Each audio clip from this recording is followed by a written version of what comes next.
Hi everybody, good morning. Myself Dr. B. Sivashankari, Associate Professor, EC Department, SNS College of Technology.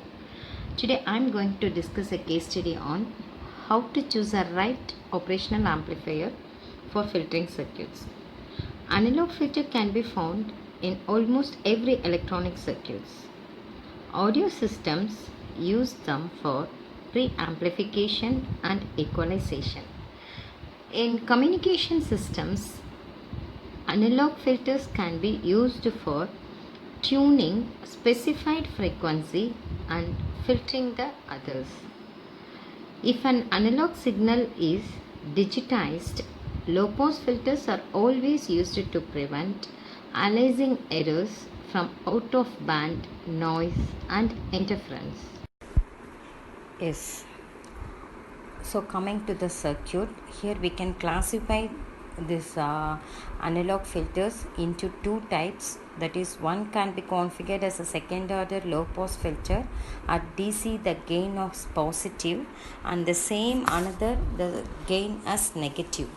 So analog filtering can remove higher frequency noise superimposed on the analog signal before it reaches the analog to digital converter.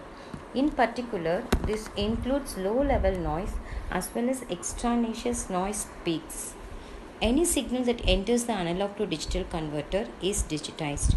If the signal is beyond half of the sampling frequency of the converter, the magnitude of such signal is converted reliably, but the frequency is modified as it aliases back into the digital output. Now we can see a digital filter to reduce the noise after digitizing the signal, but keep in mind the rule of the thumb. Okay, so the task of selecting the correct single supply operational amplifier for an active low pass filter circuit can appear overwhelming as you read any op-amp datasheet and view all of the specifications. For instance, the number of DC and AC electrical specifications in microchips, 5 MHz single supply. When selecting an op-amp for your active low-pass filter, you can choose your amplifier based on these two specifications.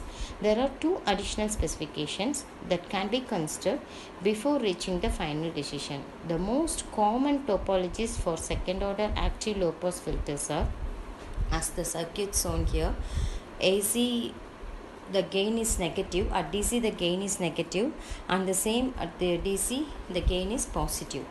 In this figure, in this circuit, you can see the non-inverting silent key is designed so that the input signal is not inverted. A gain option is implemented with R3 and R4. You can see the resistances R1, R2, R3, R4 and capacitances C1, C2 and input voltage, output voltage as V in, V out, and also we have a reference voltage.